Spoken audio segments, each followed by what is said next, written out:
I don't cover too much content from the words of my perfect teacher in my everyday teachings. This allows you enough time to reflect on it.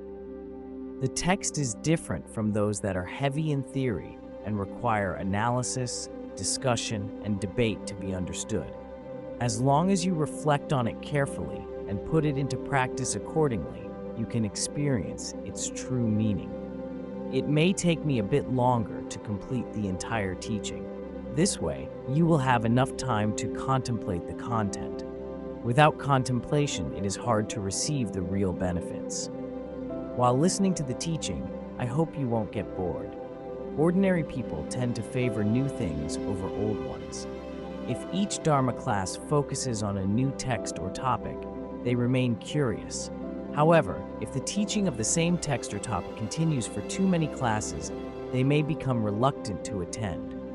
This is something you should take note of. Another point worth noting, this is a rare opportunity to study the words of my perfect teacher, so please try your very best to listen to the teaching completely. The way I am teaching the text this time is different from before. In the past, when I taught this text due to time pressure, I simply read the root text as if giving a transmission, so I wasn't able to elaborate on the profound meanings embedded in the text. In fact, both the teacher and the listener should take more time with the text. For example, when encountering a piece of scriptural evidence, one should carefully read it and reflect on it repeatedly until the meaning sinks deep in the mind. Then, one can further put it into practice. We are so fortunate to have a human life now. When encountering such a great text, we should study it very well from beginning to end. As a teacher, I began my teaching with this aspiration and hope to keep the aspiration until the end. Otherwise, if in the beginning I spend 2 classes just explaining a few lines of the root text, and then in the end give reading transmissions to cover many pages in one class, this would not be a responsible teaching. In fact, we don't need to rush. As long as we spend every day hearing, contemplating, and meditating, this in itself is a kind of happiness in life. There are many ways to be happy, but I think the happiest thing is to hear and teach the Dharma. Any other worldly conduct brings no genuine meaning to life. Those who are listening to my teaching aim for Dharma practice, so you should give top priority to hearing and studying the Dharma and listen wholeheartedly and earnestly. Today's teaching is about the advantage of place, being reborn in a central region. Here is a detailed explanation about what a central region is, the advantage of place. When discussing a central region, it is important to differentiate between a geographically central region and a place that is central in terms of the Dharma. 2.1. A geographically central region. The geographically central region is commonly referred to as the Vajra Seat at Bodh Gaya, India, which is located at the center of Jambudvipa, the continent situated to the south of Mount Meru. It is said that all 1,000 Buddhas of the good Kalpa attain enlightenment at this sacred place. Even during the universal destruction at the end of the Kalpa, the 4 elements are unable to harm it, and it remains intact as if suspended in space. At its center grows the tree of enlightenment. This place, with all the towns of India surrounding it, is therefore considered the geographically central region. There are different interpretations of Jambudvipa in historical records. Sometimes Jambudvipa refers to the whole world, sometimes all of Asia, sometimes just India. Here in the text, Jambudvipa refers to India. Regarding the exact location of the Vajra Seat, historians hold divergent opinions, but the general consensus is that it is located at Bodh Gaya, at the center of India, where the 1,000 Buddhas of the good Kalpa attain Buddhahood. Why is this place called the Vajra Seat? According to the Great Tang records on the western regions, the 1,000 Buddhas of the good Kalpa all sat on this spot to enter Vajra Samadhi. Having relinquished both afflictive obscurations and cognitive obscurations, they attained full enlightenment. Because the meditative absorption they enter is called the Vajra Samadhi, this spot is called the Vajra Seat. Here is another explanation of the name of the Vajra Seat. Even during the universal destruction at the end of the Kalpa, the spot will remain undestroyed, suspended in space in the shape of a barrel. This place is as indestructible as a diamond or Vajra, so it is called the Vajra Seat. Why is the Vajra Seat indestructible at the end of the Kalpa? According to Jigme Lingpa's teaching, in the middle of Mount Meru, there once lived a sage called Dharma, who always practiced virtues and made an aspiration before death. May my bones become as indestructible as a diamond. Due to the power of his virtues and meditation, his whole body indeed became indestructible diamonds. So the Devas, or benevolent celestial beings, brought his body to the god realm and made weapons from his bones. Dharma's foot bones were made into swords by Indras.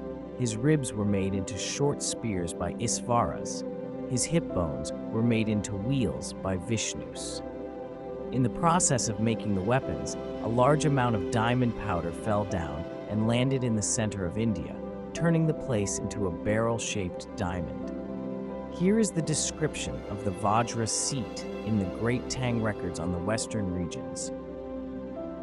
Right under the Bodhi tree, there is a Vajra Seat that came into being in an early Kalpa and was formed together with the earth.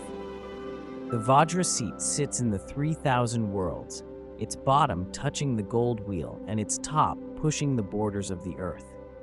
Made by Vajra, it has a circumference of 100 steps. When I was studying the words of my perfect teacher many years ago, I also wondered, during the universal destruction at the end of the Kalpa, how is it possible that the Vajra Seat remains suspended in space? There are two reasons for this. First, the Vajra Seat is made of the indestructible Vajra, which the Devas used to make weapons to defeat Asuras. The Devas' weapons can destroy all the Asuras' armors and cannot be destroyed by anything else. Second, it is due to Dharma's inconceivable aspiration. The Bardo teachings say that intermediate beings can wander anywhere and go through anything, mountains, rivers, and any other materials, but not their mother's womb or the Vajra Seat. It is due to their karmas that they cannot go through their mother's womb, so once they enter the womb, they remain there. The fact that they cannot go through the Vajra Seat is attributed to Dharma's aspiration. Some may wonder, since the Vajra Seat remains indestructible at the end of the Kalpa, does it mean it becomes permanent? The answer is no. It doesn't mean the Vajra Seat will always remain undamaged. It just takes a much longer time, like many Kalpas, before it collapses, so it is not permanent. If it were permanent, then it couldn't be formed due to causes and conditions at the very beginning, and it would always remain the same in the end. Of course, the Vajra Seat is much more solid than all other hard objects in the world, so it won't fall apart within hundreds or thousands of years. In comparison, Dharma halls made of cement may only stand for 50 or 100 years. No construction contractor dares to promise the building will last 200 years. In addition, many construction materials are not sturdy enough. When unfavorable conditions arise concerning the four elements, earth, water, air, and fire, the buildings will disintegrate in no time. The 1,000 Buddhas of the good Kalpa all attain enlightenment at the Vajra Seat in India. The first 4 Buddhas, including Buddha Shakyamuni, have already attained Buddhahood there. Starting with the future Buddha Maitreya, 996 Buddhas will attain enlightenment there. The great Jigme Phuntsok Rinpoche composed an aspiration prayer, the quintessence of oceanic prayers of aspiration, at the Vajra Seat. It says, in the future, when 996 great guides display the attainment of awakening in this very realm, may I serve them constantly as the best of their attendants, and gain the power to contribute to their magnificent activity. Therefore, when making everyday aspirations, we should also aspire to attain Buddhahood at the Vajra Seat. Even if we attain the fruition of a sublime being one day, we should still aspire to listen to teachings in front of Buddhas and to be their attendants. Every year, in the 12th month of the Tibetan calendar, eminent masters of Tibetan Buddhism, especially those of the Nyingma lineage, organize a large-scale prayer assembly at the Vajra Seat. If you go to India, make sure you remember to pay respects to the Vajra Seat. Someone went there and brought me back leaves from the Bodhi tree and told me, "I stole these leaves there, and I am offering them to you." I don't know how he managed to steal the leaves because the Indian government protects the Bodhi tree and forbids picking up its leaves. Some people wait under the tree all day, especially in autumn. When the wind blows, they try to grab the falling leaves from the ground. The Bodhi tree, or the tree of enlightenment, is large and leafy, but it is not the same tree under which Buddha Shakyamuni attained enlightenment. According to historical records, the Bodhi tree has been damaged several times. 1. Before King Ashoka converted to Buddhism, he believed in another religion and tried to destroy historical remains of the Buddha. Ashoka sent someone to cut down the tree, and he ordered a Brahmin to burn it down as a sacrifice to the gods. But a miracle happened halfway through the fire. 2 Bodhi trees with lush green leaves appeared from the blaze. Ashoka witnessed the miracle and deeply repented his wrongdoing. He watered the root of the Bodhi tree with milk right away, and the next day, the Bodhi tree was as good as before. After that, Ashoka often took care of the tree by himself and really enjoyed what he was doing. 2. Ashoka's concubine had always believed in another religion. She asked a minister where Ashoka went every day, and when told, she was so angry with the Bodhi tree that she had it cut down at midnight. The next day, Ashoka saw the tree cut down and was very sad. He prayed again and again, watered the root with milk, and soon the tree grew back. 3 later, another king brought damage to Buddhism. He also had the tree cut down and dug the root out until spring water emerged. But descendants of Ashoka again watered the tree with milk, and overnight the tree sprang back to life. The present Bodhi tree at Bodh Gaya comes from a branch cut from the original tree. This branch was planted in Sri Lanka by Ashoka's daughter, Theri Sangamita. Later, after that branch grew into a tree, India was invaded by Islamic forces, and the original Bodhi tree was destroyed. Subsequently, a branch was taken from the Bodhi tree in Sri Lanka and replanted successfully at the Vajra Seat in India. So many things have happened to the Bodhi tree, but its origin has been sustained. The benefits of this Bodhi tree are described in the sutras and shastras, including generating bodhicitta upon seeing it, giving rise to great loving kindness and compassion upon touching it, and many more. In summary, this section states that the Vajra Seat in India is the geographically central region because the 1,000 Buddhas of the good Kalpa attain enlightenment there.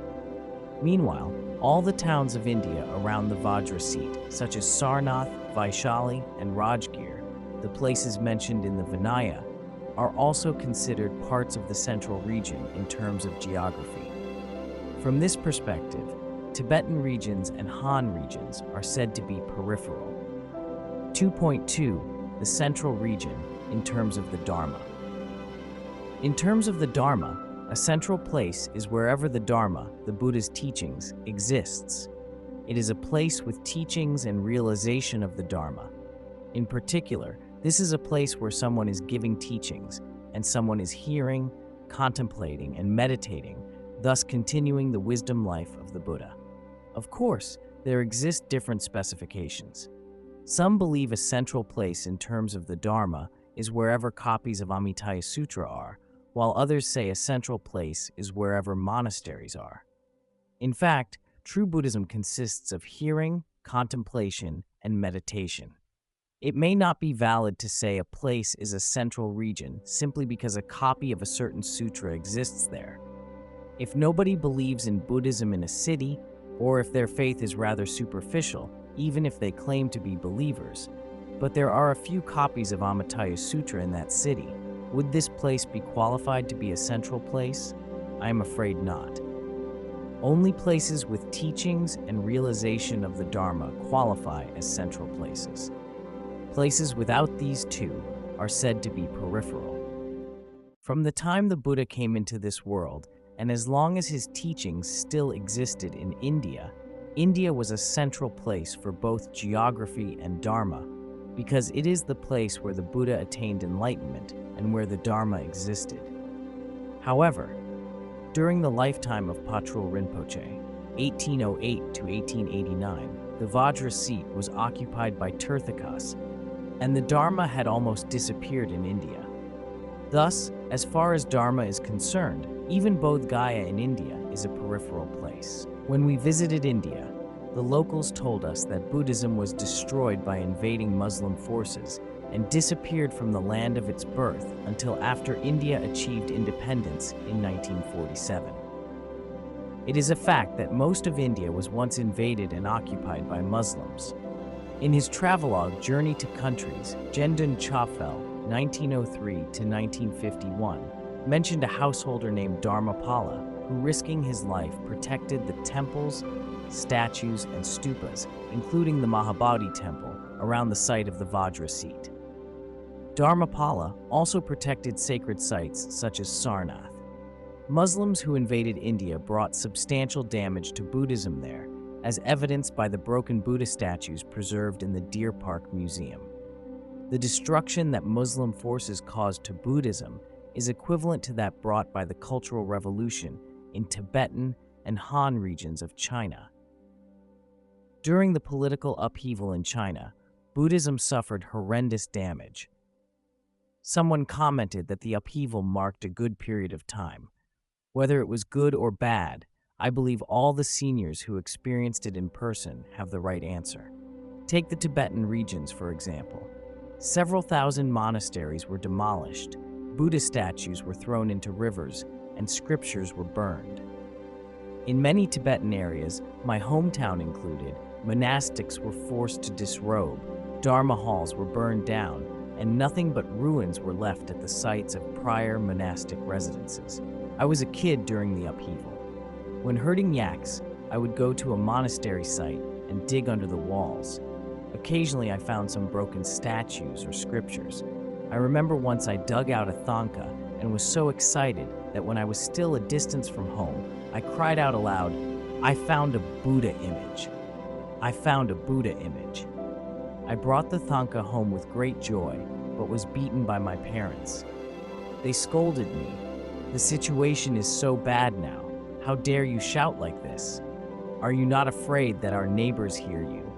They were so scared something bad would happen if someone heard me, so they punished me badly. It was the same in India during the invasion of Muslim forces. Buddhism was almost wiped out. It is primarily thanks to immigrating Tibetan eminent masters that Buddhism has been rejuvenated in India. These masters went into exile to India in the 1950s and started to build monasteries and educate Sangha once they settled down. They fully devoted themselves to the spread of Dharma and made Mahayana Buddhism flourish again in India. Thus, Indians also acknowledge that Tibetan Buddhism brings glory to their land. Meanwhile, a few bhikkhus from Sri Lanka and Burma also went to India to promote Theravada Buddhism. However, the original Buddhism has largely disappeared in India, and now Hinduism, Islam, and other religions dominate the land. Given the variety of religions in India, conflicts are inevitable.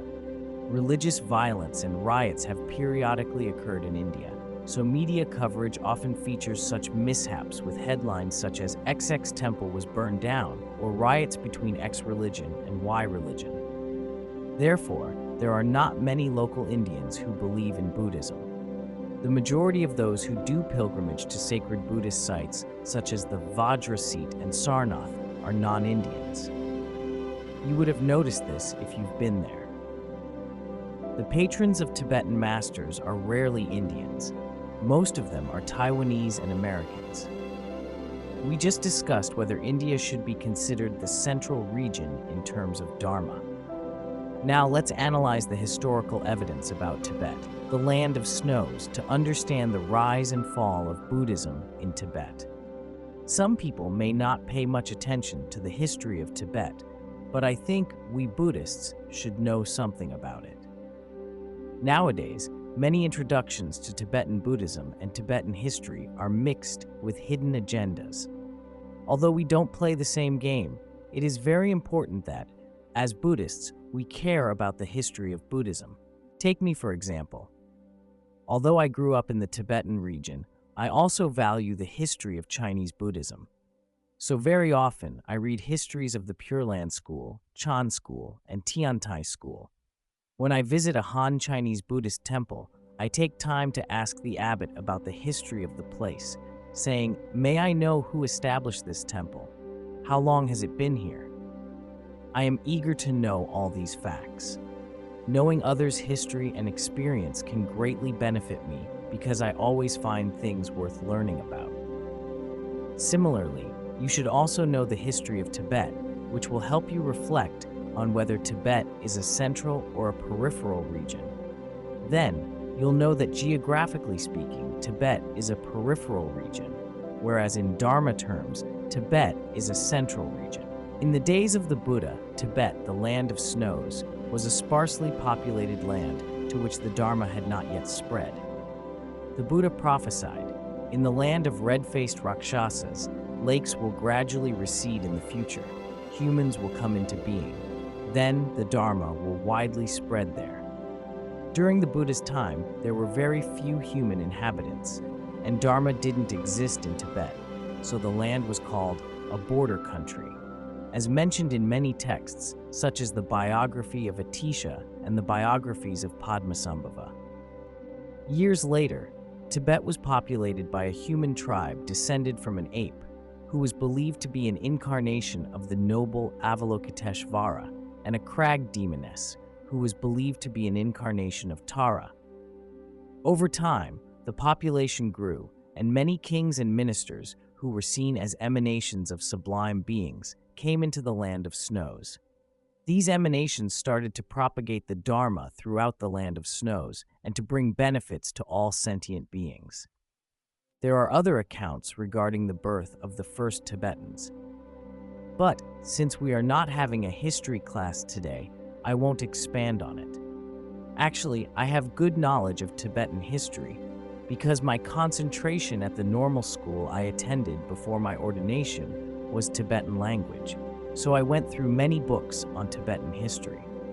I especially read literature on human history in Tibet, so I'm quite familiar with this topic. I used to have a great interest in history, Buddhist logic, and poetics, but as I grow older, I want to spend more time on Buddhist practice. Nevertheless, it is still necessary to know a bit about the history of humankind.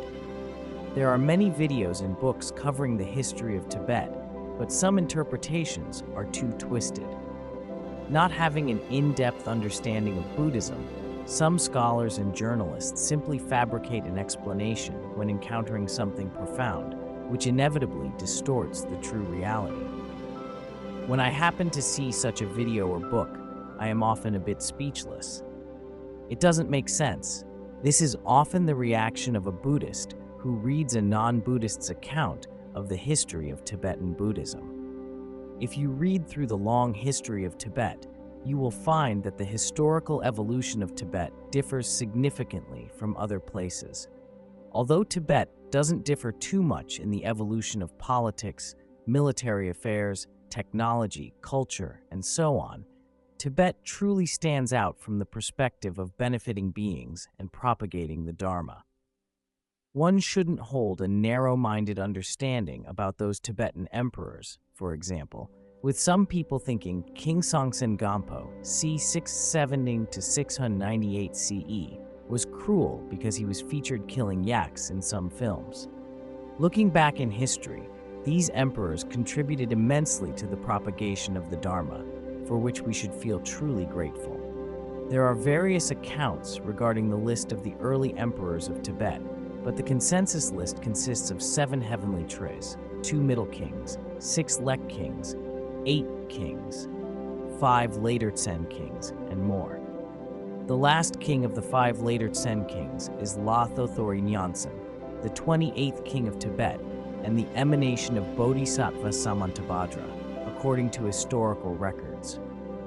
The Dharma first appeared in Tibet during the reign of Lotho Thori Nyingtik, marked by the fall of the Sutra of 100 Invocations and Prostrations at Tsutsa mold and other objects onto the roof of the palace. However, the description of this occasion varies across different Tibetan historical records. For example, according to the Red Annals, the representations of the 3 jewels fell onto the palace roof along the rays of sunlight, which surprised the king and the ministers. Nobody knew what the objects were, but then a melodious voice was heard from above, saying, "You don't know what they are now, but as long as you venerate the objects with pure perception, 5 generations later, someone will understand." Upon receiving this prophecy, Lotho Thori Nyingtik treated the objects as sacred and made offerings to them reverently.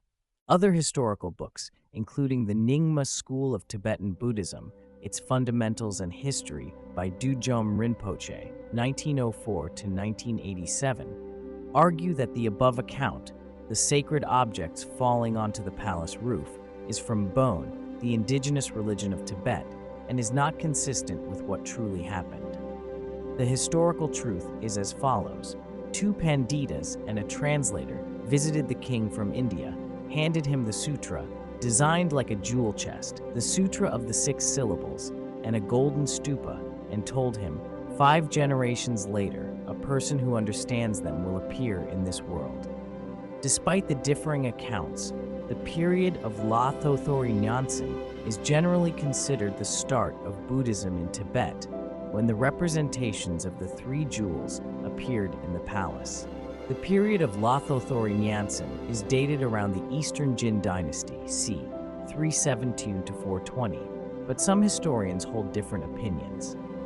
For example, in his History of Buddhism in Indian, Taranatha, 1575 to 1634, of the Joning school states that Lothori Nyingtik lived around the same time as Vasubandhu, 4th-5th century CE, while in his White Annals, Jendan Chopal writes that Dignaga, c. 480 to 540 CE, the close disciple of Vasubandhu, lived around the same time as Songtsen Gampo, c. 605 to 650 CE. Therefore, there are big differences of opinion regarding the date of Lotho Thori Nyingtik's rule. There are also other accounts of this period in other Tibetan historical records.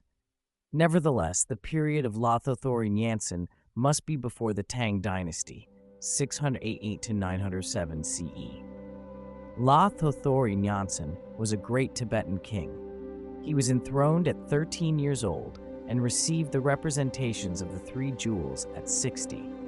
He made offerings to the sacred objects reverently and was rejuvenated into the body of a 16-year-old boy and lived another 60 years with the blessings of the 3 jewels. He thus lived a total of 120 years. 5 generations later, there appeared King Songtsen Gampo, an emanation of Bodhisattva Avalokiteshvara. During Songtsen Gampo's reign, he had 2 great ministers, one of whom was Thonmi Sambodha, b. 7th CE, and the other was Gartongsen, 590 to 667. Thonmi Sambodha was sent to India to study its language and scripts at the age of 13. Of the students sent to India when reaching Nepal, many either died or ran away due to difficulties in adapting to the local climate, and Thonmi Sambodha was the only one left. While in India, he studied Sanskrit and Buddhist logic under the top Indian Pandita Devavit Simha. On his return, Thonmi Sambodha followed Songtsen Gampo's instructions, and based on the Sanskrit alphabet, he introduced an alphabet to Tibet for the first time, thereby bringing an end to the history of lacking a written language in Tibet. Because of this, he is traditionally regarded as the inventor of the Tibetan script. It is said that he was an emanation of Manjushri. Nowadays, because of the curriculum at school, many young Tibetans do not recognize Buddha Shakyamuni, Manjushri, or Avalokiteshvara, but they do have faith in Thonmi Sambodha and know he is the author of the classical Tibetan grammar masterpiece, the 30 Verses. Some teachers and intellectuals in Tibet even regard Thonmi Sambodha as the Buddha Shakyamuni. A while ago, there was a proposal that schools display no Buddhist images because children shouldn't be exposed to religious beliefs. But some teachers argued that the image of Thonmi Sambodha should be allowed. So, the two parties had a heated debate. Some higher-ranking administrators said, the image of Thonmi Sambodha isn't allowed because he was an emanation of the Buddha. The subordinate argued, then images of Confucius and Mencius shouldn't be allowed either because they were also emanations of the Buddhas and Bodhisattvas. After several rounds of debates, they reached a final decision. The image of Thonmi Sambodha is allowed at schools, so are images of Confucius and Mencius. Nowadays, many young Tibetans put a pendant with an image of Thonmi Sambodha around their necks. Some middle school teachers and university professors put an image above their beds and make daily incense offerings, very similar to how people in South China worship Avalokiteshvara. Indeed, had Thonmi Sambodha not invented the Tibetan script, Tibetans might have remained illiterate. When Thonmi Sambodha went to India, he experienced great hardships, but finally, he lived up to the expectations of Tibetans and ended Tibet being without its own written language.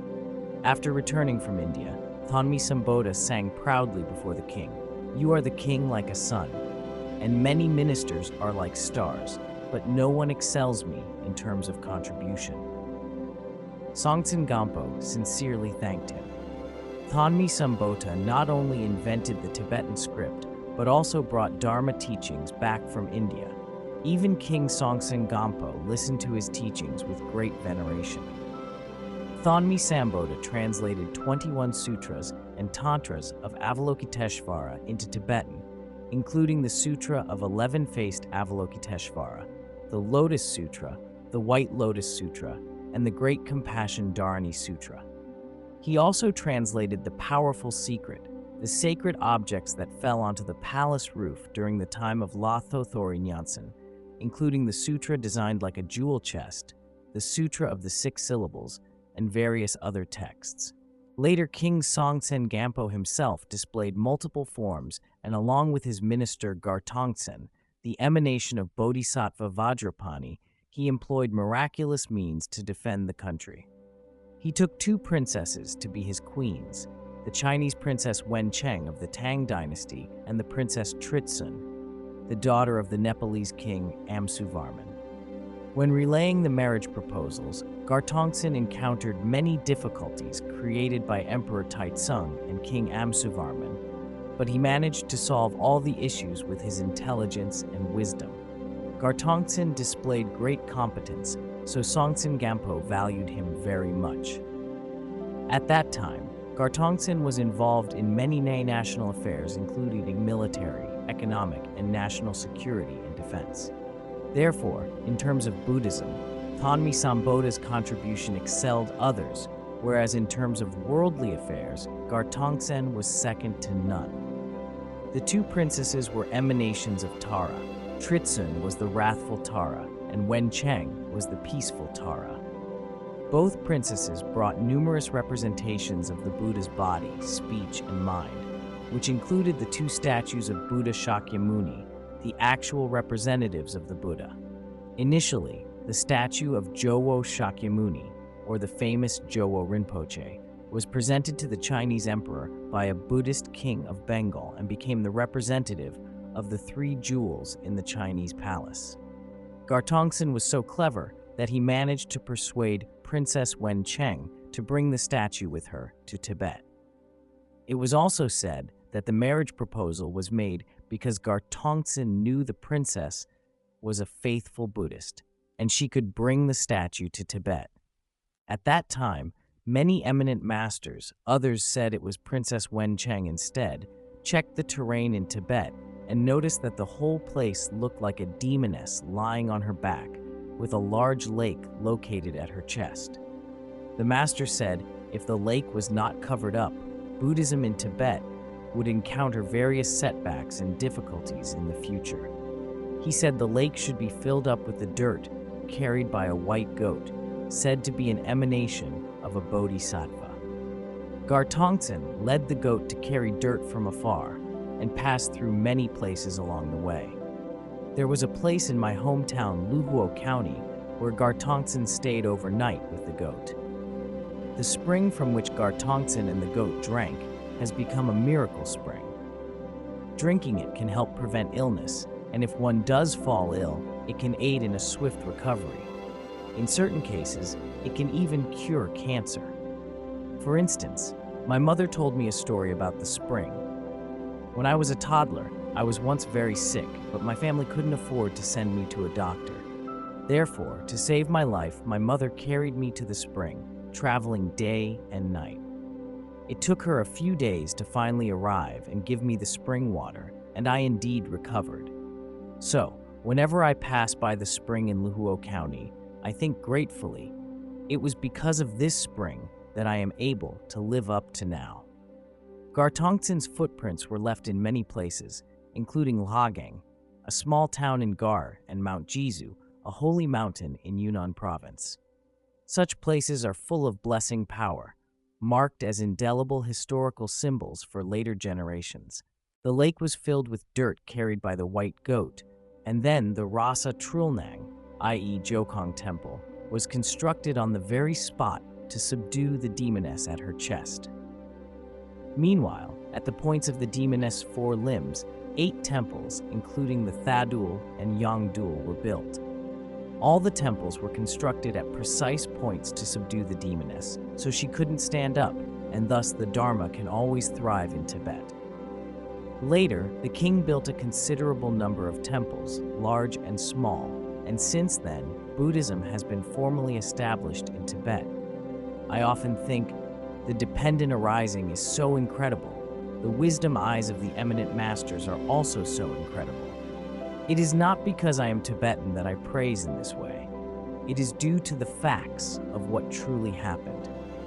Despite the ups and downs of the past many years, Tibetan Buddhism has been surviving and thriving, with monastics devoted to hearing, contemplating, and meditating, and Tibetan householders as faithful believers who live according to the Dharma. Buddhism has been bringing great benefit to monastics, Tibetan householders, and to people across the world. All these occurrences attest to the accuracy of those eminent masters' perspectives, going back to the time of Songtsen Gampo. Moreover, many constructions built during that period are also incredible, especially the Potala Palace. The buildings we construct today may only last a few decades, even if they are made from steel and cement. The Potala Palace, however, was constructed only with rock and dirt, yet this tall building is not only magnificent in terms of appearance, but also sturdy in terms of structure. It has never tilted or crumbled, which is truly marvelous. In comparison, when a carpenter built a retreat cabin at La Rungar, he promised it would be strong and sturdy. However, 2 years later, the cabin was already in poor condition. The occupant worried the cabin would collapse, so very soon he had to have the cabin renovated. Therefore, the aspirations and blessings of all Buddhas and Bodhisattvas are incredible. We should contemplate this. In summary, during the reign of Songtsen Gampo, there were Buddha statues and temples in Tibet, but no monastics. Comparing to the time of Lothori Nyansen, Buddhism thrived more during the time of Songtsen Gampo, but the atmosphere of eminent masters giving teachings and people engaging in virtues was not strong enough. Another 5 generations later was the reign of King Trisong Detsen, roughly the time of the Tang Dynasty, c. 618 to 907. From the perspective of time, the reign of King Trisong Detsen and the Tang Dynasty don't completely overlap, but from the perspective of the prosperity of Buddhism, they were quite similar. Many emperors of the Tang Dynasty believed in Buddhism, so under their influence, many people also had strong faith in Buddhism, a historical period worthy of true rejoicing. Similarly, the most prosperous period of Buddhism was during the reign of King Trisong Detsen. King Trisong Detsen invited 108 Panditas to Tibet, including Padmasambhava, the greatest mantra holder who is unequaled throughout the three worlds. At that time, countries were not open to each other, and communication and transportation were not easy, so this occurrence marked a large-scale international exchange. Had the invitation come from another country, it might have been very hard to invite that many sublime beings from India. Therefore, we can say that Trisong Detsen was indeed quite open-minded when it came to cultural exchange. To uphold representations of the Buddha's form, King Trisong Detsen commissioned the construction of temples, including the unchanging, spontaneously arisen Samye. Samye is the first temple built in Tibet, much like the White Horse Temple in Luoyang is the first temple built in China. The frescoes at Samye are marvelous. They vividly depict Padmasambhava's and Shantarakshita's travels to Tibet, as well as Trisong Detsen's roles in propagating the Dharma and ruling Tibet. The design of Samye includes three styles, Chinese, Indian, and Tibetan, respectively, and the construction process is recorded in the biography of Padmasambhava. Those who have been to Samye know the temple is not very large, yet its blessings and historical significance are extraordinary. At Samye, the great Jigme Phuntsok Rinpoche remembered the experiences of his past life when he was Nanam Dorje Dujom, one of Padmasambhava's main 25 disciples. To uphold the Buddha's speech, the authentic Dharma, 108 translators, including the great Vajrasana, mastered the art of translation and thereby translated all the main sutras, tantras, and shastras that were widely known in India at that time. Later, when Venerable Atisha came to Tibet, he praised the work, saying, "There are far more sutras, tantras, and shastras in Tibet than in India." Indeed, the scale of translating Buddhist scriptures into Tibetan was unprecedented back then. All the sutras and part of the Abhidharma in the Tripitakas were translated into Tibetan. Meanwhile, after rounds of discussions, the king and the ministers decided that no Tibetan works were to be put into the 218 volumes of Abhidharma to prevent unauthentic Dharma from being included. This is different from the Tripitakas in the Chinese language. Therefore, in the Tibetan Tripitakas, the Sutra section comprises the teachings of the Buddha, while the Abhidharma section includes only the explanations of the Buddha's profound meaning commented on by eminent Indian masters. You should know that back then in India, only authentic and rigorous Buddhist scholars were qualified to present and compose shastras because the standard of Abhidharma works was very high.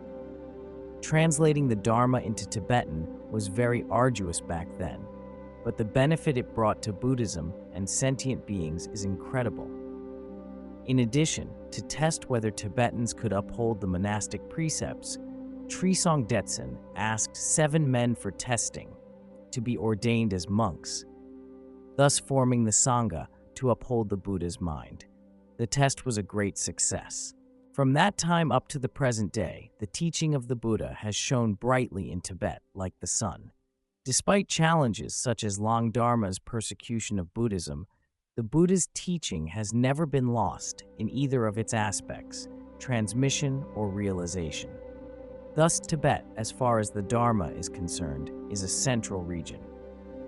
Some Dharma students, although not born in the Tibetan region, come to study here. Thus, for them, there is little difference from being born here in the Tibetan region from the perspective of the advantage of place.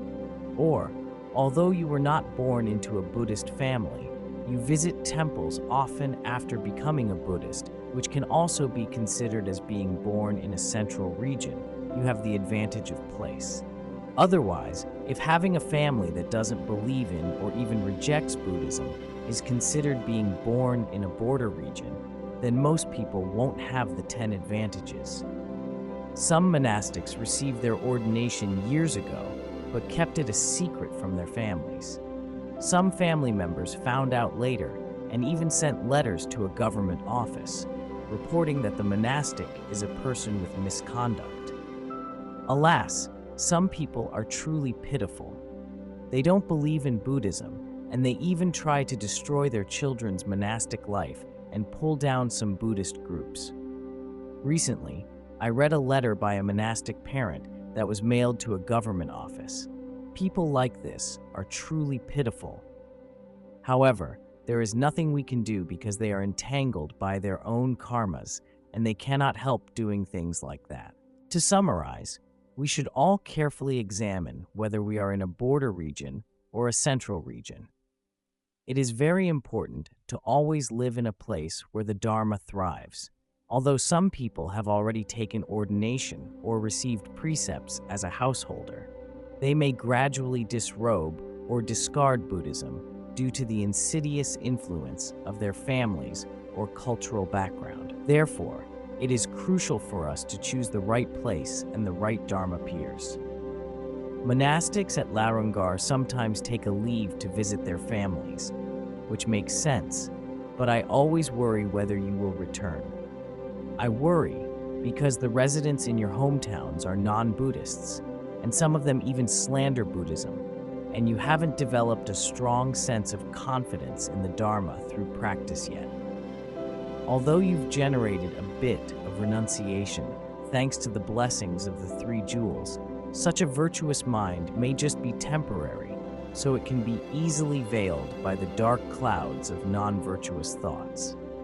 Life at Larungar is not easy, and sometimes you are not in good physical shape. Nevertheless, here is a place where the Dharma thrives. Therefore, if you don't have anything particularly important to do elsewhere, you should stay at Larungar as long as possible.